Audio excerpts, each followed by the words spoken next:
I want you to picture a scene, like really visualize the sensory details of this. Okay, I'm picturing it. So it is early morning in Long Beach Harbor.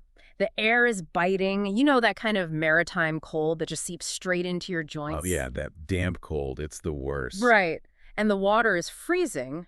Plus, the currents in this specific harbor are notoriously strong. They churn, they pull, they create severe drag. So it's a hostile environment. Extremely hostile. And in the middle of this is a man in the water.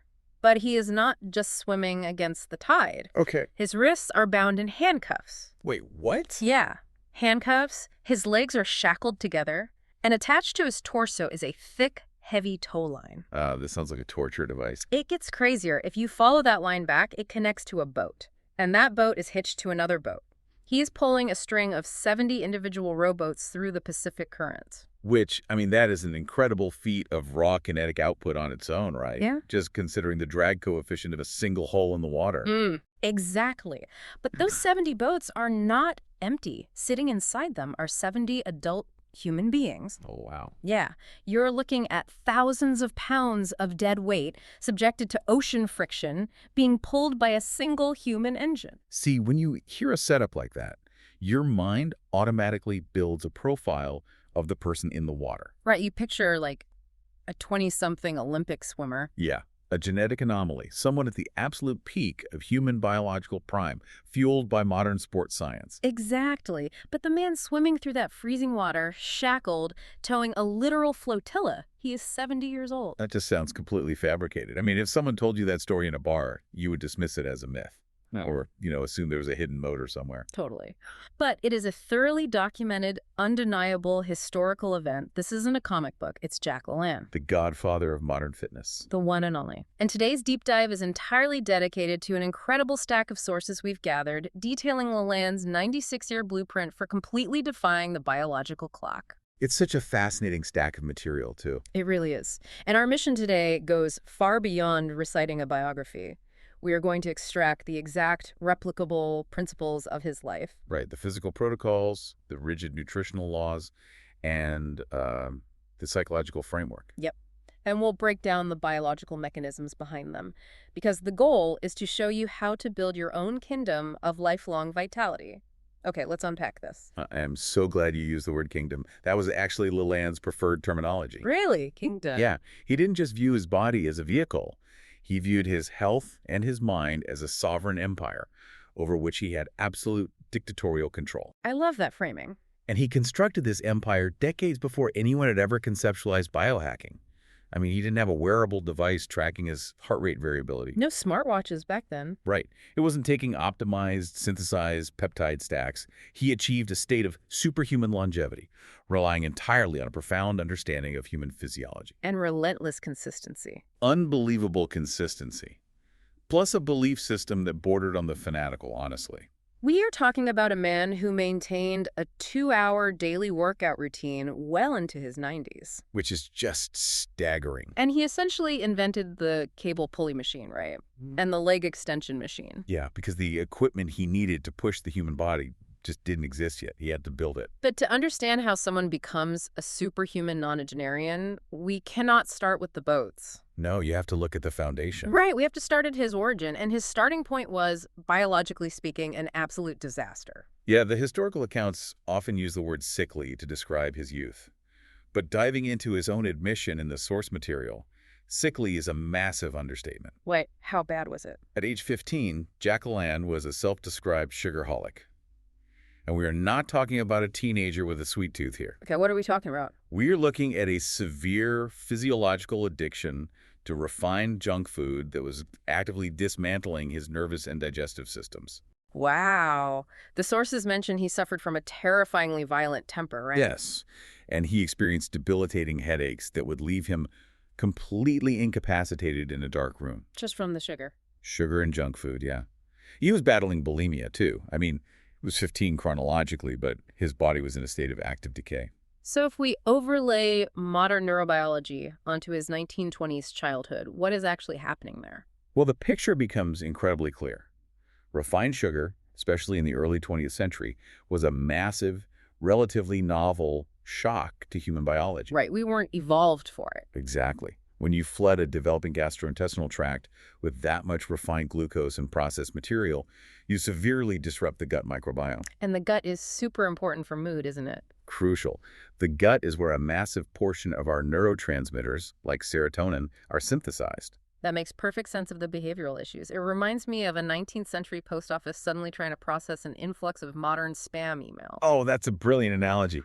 Like the infrastructure just wasn't built for the sheer volume of the garbage coming in, so the entire sorting system just crashes. Spot on. And then the body's inflammatory response kicks into overdrive. You see, the gut and the brain are intimately connected by the vagus nerve. Okay. When the gut is highly inflamed by processed sugar, it sends distress signals straight up the vagus nerve to the brain.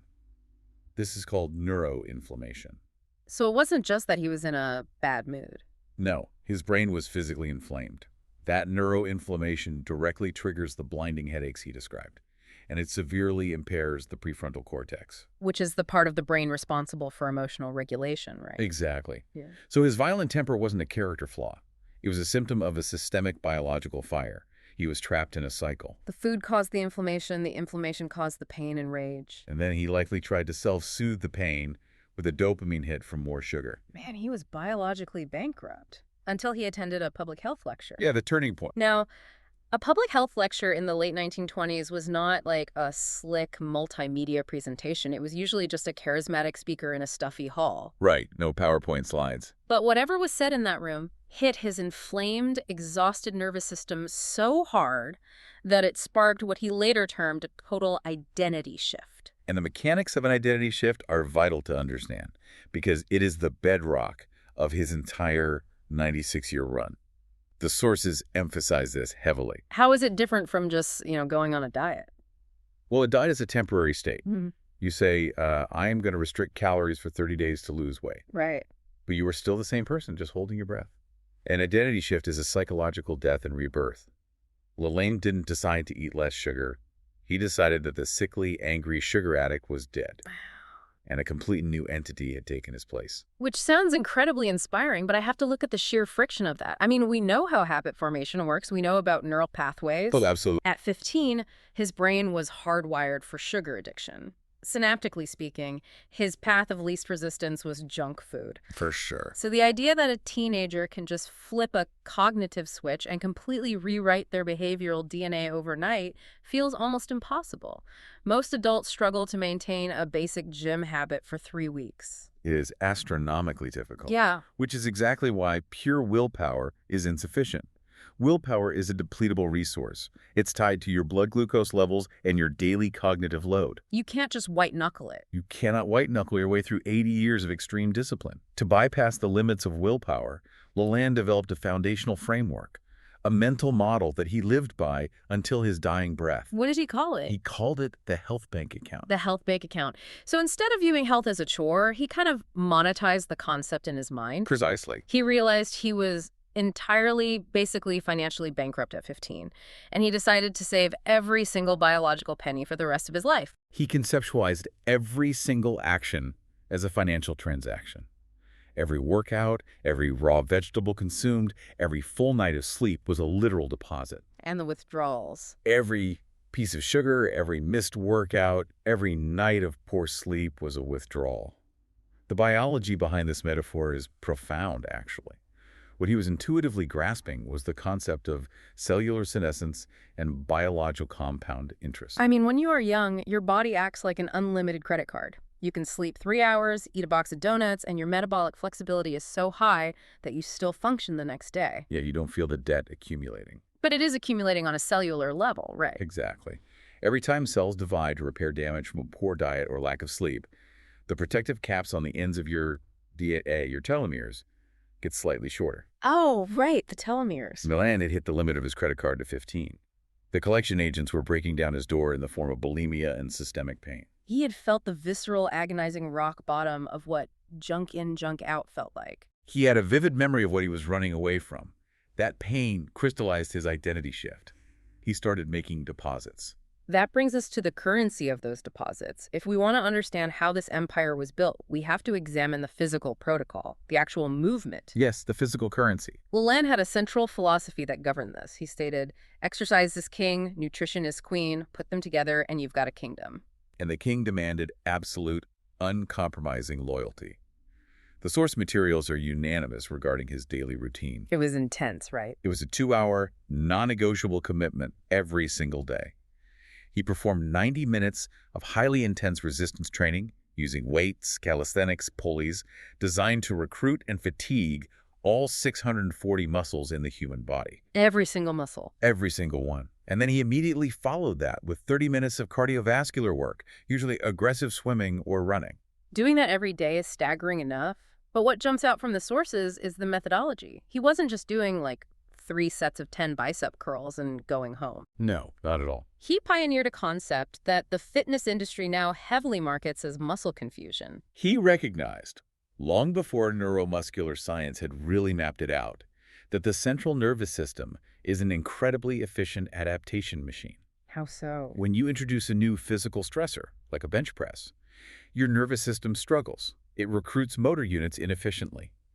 That struggle causes micro tears in the muscle fibers, which then heal and grow larger. A process called hypertrophy. Exactly. But if you keep doing the exact same bench press routine for a year, the nervous system optimizes the movement. Right. It gets too good at it. It's like driving a new route to work versus driving a route you've taken for 10 years. On the new route, your brain is highly active, processing every turn. But on the old route, your brain goes on autopilot. Yeah. And your muscles do the same thing. They stop growing because the neurological demand drops. Precisely. So to prevent that neurological autopilot, LaLanne completely overhauled his entire workout routine every 21 to 30 days. Entirely new routines. Entirely new. He changed the angles, the rep ranges, the equipment. He forced his central nervous system to remain in a constant state of adaptation. That sounds exhausting. It was. Yeah. And furthermore, he trained to absolute mechanical failure. He pushed the muscle until the actin and myosin filaments within the muscle fibers could physically no longer contract. And he didn't rest much between sets, did he? Only 10-second rests. 10 seconds? Yeah, which created an extreme cardiovascular demand on top of the muscular breakdown. Here's where it gets really interesting. Because the historical context of this is what makes it genuinely radical. It really is. If you go to a doctor today, they will tell you to lift weights to maintain bone density. But in the 1930s and 40s, the medical consensus was the exact opposite, wasn't it? Completely the opposite. The medical establishment of the mid-20th century possessed a fundamental misunderstanding of cardiovascular adaptation. Doctors genuinely believed that lifting heavy weights would cause a heart attack. Wait, a heart attack from lifting weight? Yes. The working theory was that building large, dense muscle would restrict capillary flow, that it would physically crush the blood vessels and put an unbearable strain on the heart to pump blood through this new, bulky tissue. Wow. They called it being muscle-bound. So they actively warned people against it, especially women and the elderly. They viewed the human body as fragile, something to be preserved in bubble wrap as it aged. And LaLanne looked at that medical consensus, observed the physics of the human body, and rejected the experts entirely. Good for him. He argued that muscle mass was not a liability. It was the ultimate biological armor. He viewed resistance training as functional longevity. Functional longevity, I like that. He understood that placing mechanical tension on the skeletal system forces the bones to increase in density, a principle we now know as Wolff's Law. Right. So by refusing to listen to the doctors of his era, he protected his skeletal and metabolic health for the next 8 decades. Yeah. But, okay, we have to confront the reality of this schedule. He was executing this brutal 2-hour muscle-tearing routine at 4 o'clock in the morning. Yep, 4 a.m. I mean, I am fascinated by the extremes of human potential. But waking up in the pitch black, when your body temperature is at its lowest, to push yourself to absolute physical failure sounds completely miserable. It sounds awful. It doesn't sound like ruling a kingdom. It sounds like serving a life sentence in a physiological prison.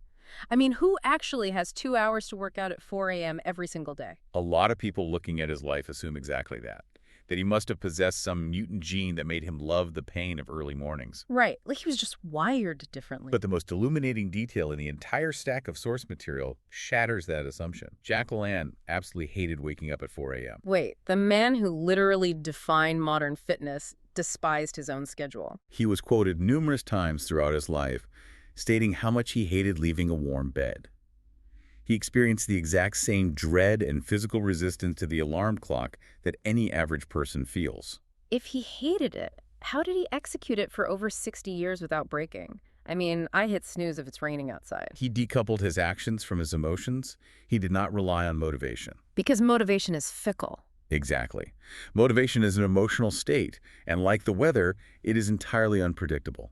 You might feel motivated on a bright spring morning after 9 hours of sleep. You will not feel motivated in the dead of winter when you are stressed and exhausted. So what does he rely on? Instead of motivation, LaLanne operated on a work-first mentality.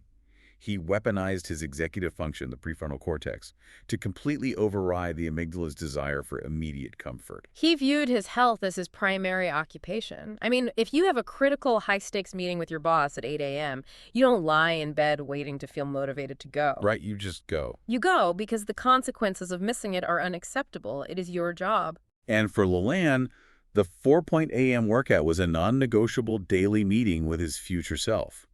He truly believed that if he did not maintain the integrity of his physical machine, he would be useless to the world. Wow. He felt he couldn't be a good husband, a good public educator, or a functional human. By clocking in at 4 a.m. and enduring the physical cost, his most vital job was finished before the sun even came up. Which begs the question, how does the person listening to this right now apply that? Because translating a 2-hour, 4:00 a.m. failure routine to a modern lifestyle full of commutes, childcare, and 50-hour work weeks is a recipe for instant burnout. Yeah, that would break almost anyone today. The direct translation isn't about replicating the extreme duration or the specific hour. The fundamental principle LaLanne was utilizing is the commitment to no 0 days. No 0 days. What does that mean biologically? A 0 day is 24 hours where you provide zero mechanical stimulus to your body. To apply LaLanne's king of exercise today, the requirement is simply 30 to 60 minutes of deliberate movement. Just consistency over intensity. Right. Treating that block of time with the exact same unshakable reverence that LaLanne treated his 2 hours. But a king requires a queen. You cannot fuel a high-performance engine that is constantly tearing down muscle tissue with low-grade fuel. The tissue needs raw material to rebuild. Exactly. That shifts us to the nutritional law. What did the Godfather of Fitness actually consume? His entire dietary framework was governed by a single, uncompromising heuristic. It is incredibly simple to say and agonizingly difficult to practice in modern society. Okay, what is it? If man made it, don't eat it. Oh, man. That immediately eliminates about 80% of the center aisles of a modern grocery store. It does. He essentially declared a lifelong militant war on what he famously dubbed the White Menace. The White Menace. He had a talent for theatrical branding, didn't he? He really did. But the theatricality served a purpose. It framed the food as an active threat. The White Menace referred specifically to refined sugar, white flour, and heavily processed foods. We have to remember his historical vantage point. Born in 1914, LaLanne lived through the industrialization of the global food supply. He watched human sustenance transition from food grown in the soil to food engineered in factories. Take white flour, for example. I mean, the industrial process literally strips the bran and the germ away from the wheat grain. Exactly. You lose the fiber, you lose the vital B vitamins, you lose the healthy fats. You are left with just the starchy endosperm, which they then bleach with chemicals to make it look pure white. It's essentially industrial glue at that point. Yeah, you are consuming a massive glycemic load with zero nutritional offset. It's like putting man-made industrial fuel into an engine. It just gums everything up. Right. When you consume the White Menace, it spikes your blood glucose rapidly. The pancreas scrambles to release insulin to shuttle that glucose out of the blood. Over time, the cells become resistant to that insulin, leading to metabolic syndrome. And he knew this way back then. LaLanne knew intuitively that these processed, shelf-stable foods were devoid of the life force required to sustain a healthy machine. He had felt the consequences in his teenage years. Because he viewed food purely as functional fuel rather than entertainment, he aggressively prioritized micronutrients, the vitamins, minerals, and enzymes, over sheer macronutrient calories. The sources highlight a practice known as the 10-vegetable rule. Yes. He committed to consuming at least 10 different raw vegetables every single day. He often blended or juiced these into a massive morning tonic. Why the emphasis on raw vegetables specifically? Well, heat fundamentally alters the molecular structure of food. Cooking vegetables is not inherently bad. In fact, it increases the bioavailability of certain compounds like lycopene in tomatoes. Oh, sure. However, applying high heat destroys many natural digestive enzymes and water-soluble vitamins, particularly vitamin C and certain B vitamins. So by eating them raw, he gets all of that. Exactly. By consuming a massive volume of raw vegetables, he was flooding his system with intact enzymes and prebiotic fiber. And that feeds the gut microbiome. Yes.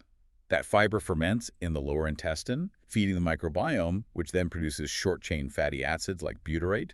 And butyrate actively reduces systemic inflammation. Wow. By the time an average person in 1950 had finished their toast and jam, LaLanne had ingested a wider spectrum of cellular defense molecules than most people consumed in a month. What fascinates me about the sources is not just what he ate, but when he ate it. Long before fasting became a Silicon Valley biohacking trend, LaLanne was operating on a strict two-meal protocol. Yeah, he was way ahead of his time on this. He ate a late morning meal, effectively a massive post-workout refueling, and an early evening dinner. And no snacks. Zero snacking between these meals, and zero food consumed after dinner. So he was basically engaging in a daily 16-hour fast. Yes, an early form of time-restricted feeding. Let's break down the biological mechanism of what happens when the human body is deprived of calories for 16 hours, because it's pretty profound. It is. When you stop eating, your body eventually burns through the circulating glucose in your blood. Then it taps into the stored glycogen in your liver and muscles. Okay, makes sense. Once those glycogen stores are significantly depleted, which is usually around the 12 to 14-hour mark, your insulin levels drop precipitously, and a hormone called glucagon rises. So the body flips a switch. Exactly. This hormonal shift flips a metabolic switch.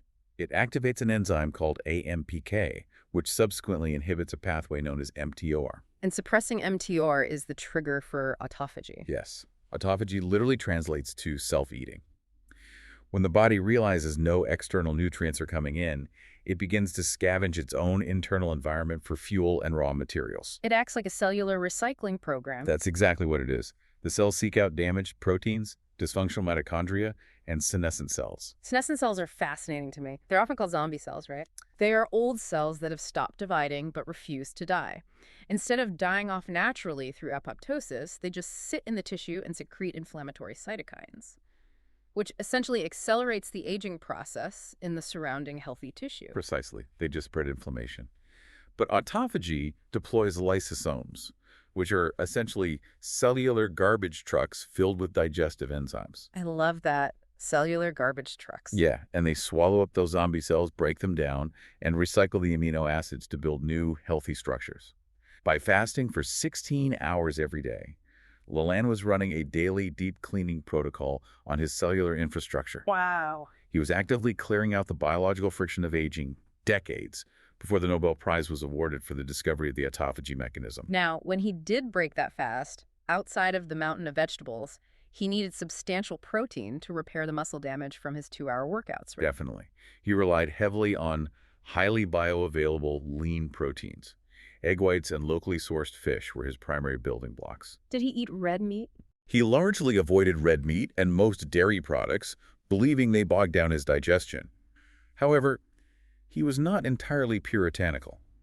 The sources note he regularly enjoyed a glass of wine. Okay, so he allowed himself a little bit of a vice. Yeah, he pointed to early observations of wine's cardiovascular benefits. But while he allowed wine, his discipline regarding sugar was absolute. The records indicate he never ate dessert after 1929. I need to pause and emphasize that year, 1929, the year the stock market crashed, ushering in the Great Depression. A long time ago. From that moment until he passed away in 2011, he never consumed a dessert.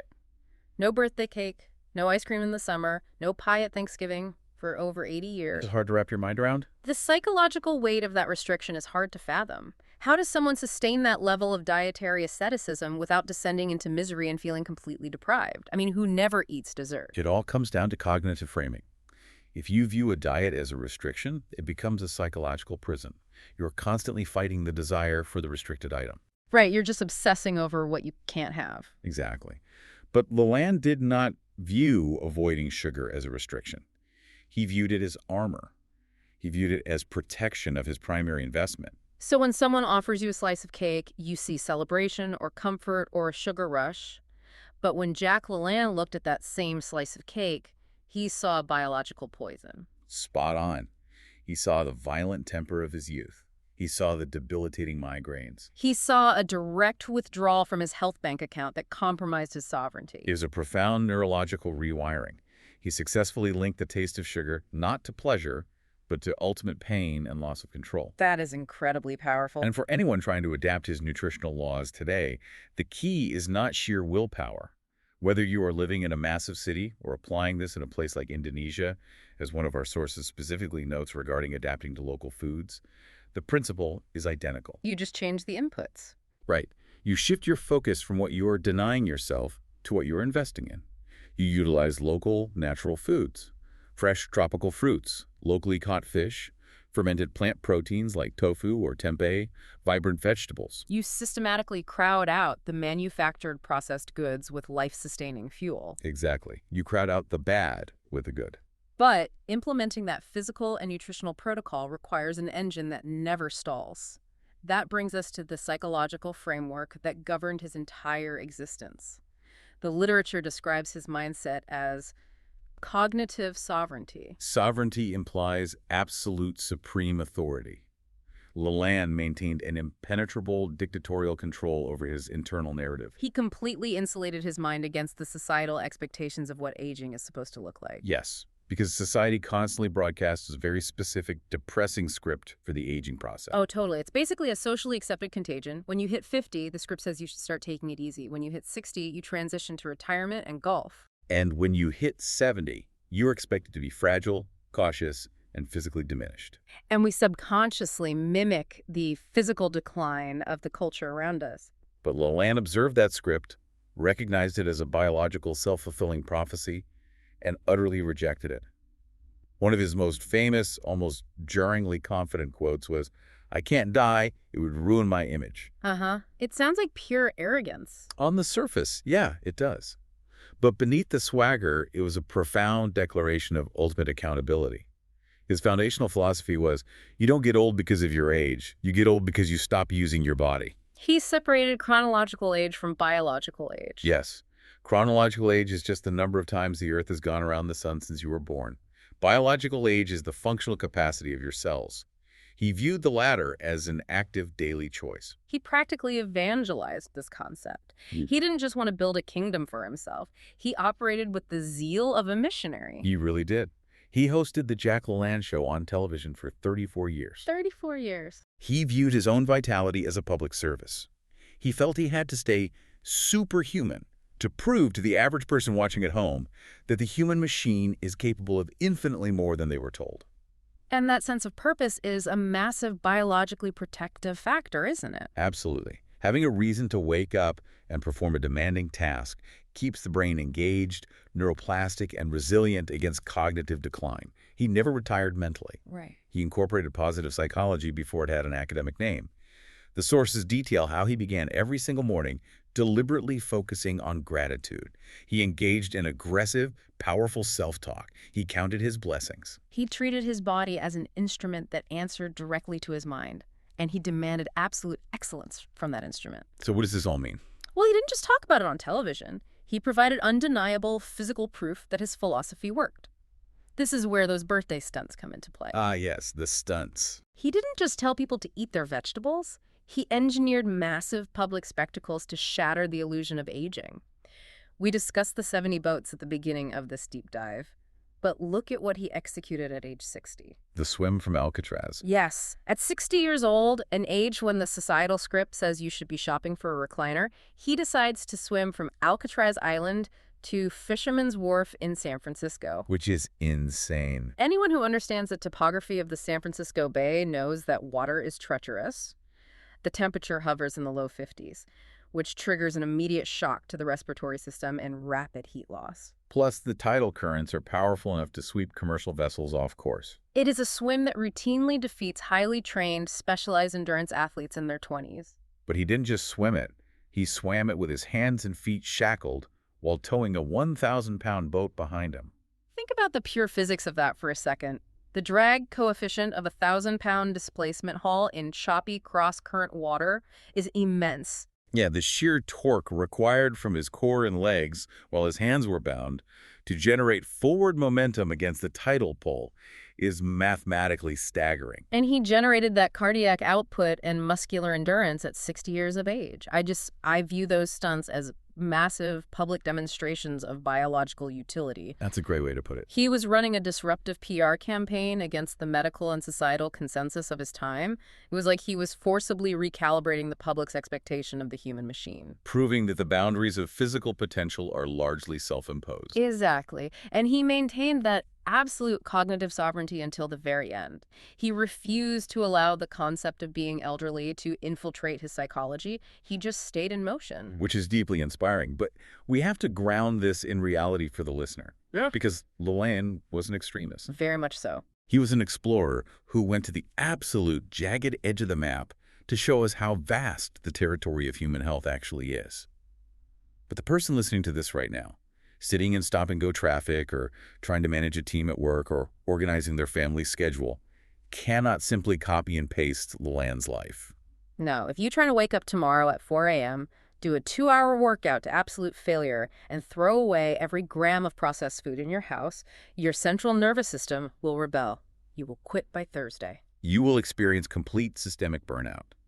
The modern synthesis of LaLanne's teachings requires extracting the core principles, the why, and applying them through a sustainable framework. Right, because the secret to his kingdom wasn't the extreme intensity of any single day. Exactly. It was the unyielding, unbroken consistency of his habits over 80 years. Let's break down the modern adaptations of his physical protocol. The sources point heavily toward the concept of periodization. What is that? Periodization is how modern sports science structures training. It acknowledges that human biology and human schedules operate in seasons or cycles. Okay, so you don't go 100% all year round. Right. You might have a macrocycle, say, a few months, where your stress is low, your sleep is dialed in, and you can push your physical intensity hard, simulating LaLanne's muscle confusion. Sure. But you will inevitably face seasons where work is overwhelming, or you are traveling, or you are dealing with a crisis. And in those high-stress seasons, trying to force a maximum intensity workout will just elevate your cortisol levels and suppress your immune system even further. Precisely. During those seasons, the goal shifts from progressive overload to pure maintenance. The foundational rule remains no 0 days.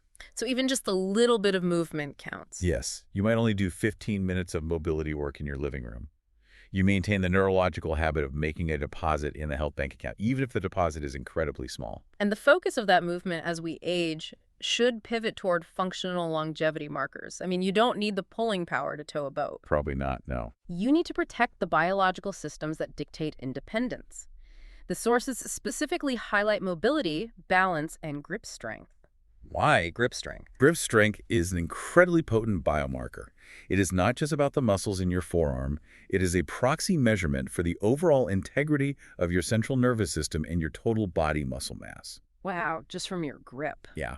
The decline in grip strength correlates strongly with an increased risk of all-cause mortality. Yeah. Simply because if you lose your grip, you lose your ability to catch yourself during a fall. You lose your ability to carry your own food, and you ultimately lose your physical autonomy. So prioritizing grip strength is key. Now, applying his nutritional law also requires a modern filter. LaLanne operated on a 100-0 paradigm regarding the white menace. He never compromised. Never. For the modern individual, the sources suggest the 90-10 rule. Yes, the 90-10 rule. If 90% of your caloric intake consists of whole, single-ingredient, unprocessed foods, vegetables, quality proteins, healthy fats, your metabolic engine will be robust enough to efficiently process a 10% deviation. Because the human body is remarkably resilient if the foundational infrastructure is sound. Exactly. The 90-10 rule provides the biological benefits of LaLanne's clean fuel without the intense psychological friction that causes most people to abandon diets entirely.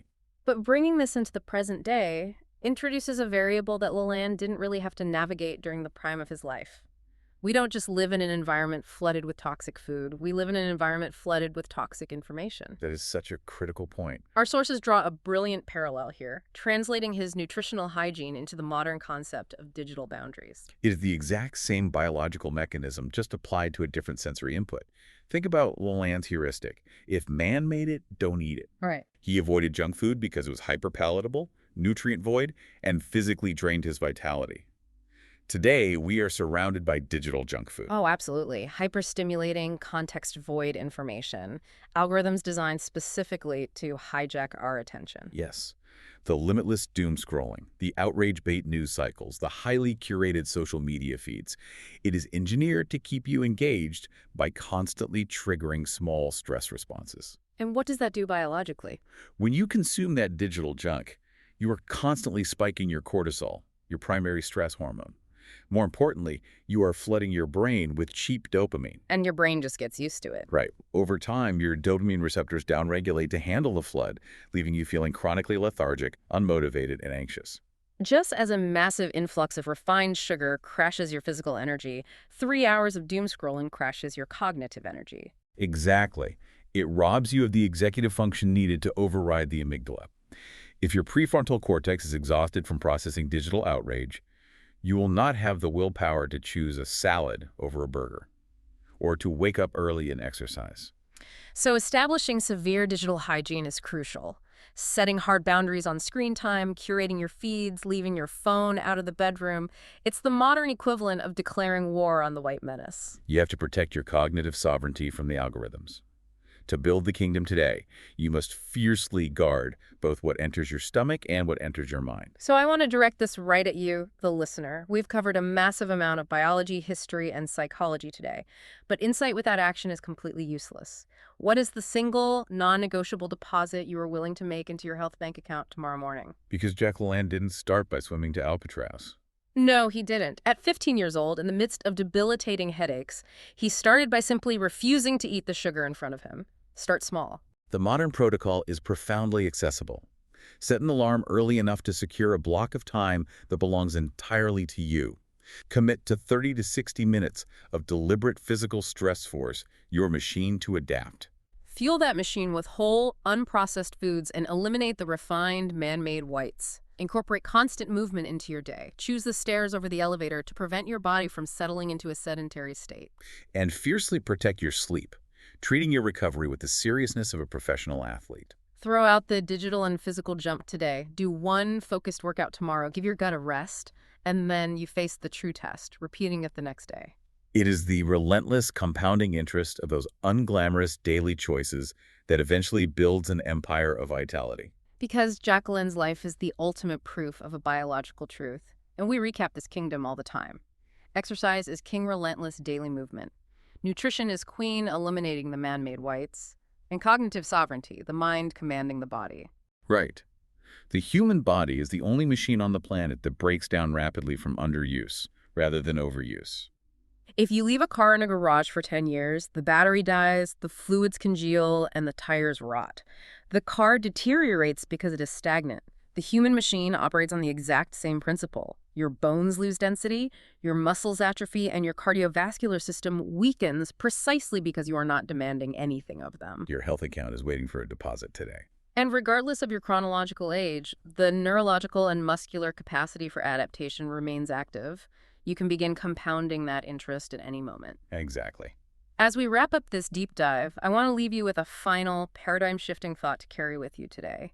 It is a question that directly challenges the societal script we've been handed. Okay, what is it? If Jack LaLanne, dragging 1,000 pounds of dead weight through freezing water at age 60, proved that the physical limits of aging are largely self-imposed, if he proved that the biological machine will continually adapt to the stress placed upon it at virtually any stage of life, how much of what we casually accept as normal, inevitable aging is actually just a socially agreed-upon choice to stop moving? Man, it really forces you to completely reevaluate the trajectory of your own life. What if you decided right now that your ultimate physical peak is not behind you? What if you decided your peak won't actually happen until your 70s? What would you have to do differently tomorrow morning to start building the infrastructure for that reality? Thank you for joining us on this deep dive. Take control of your machine, defy the script, and make a massive deposit in your account today.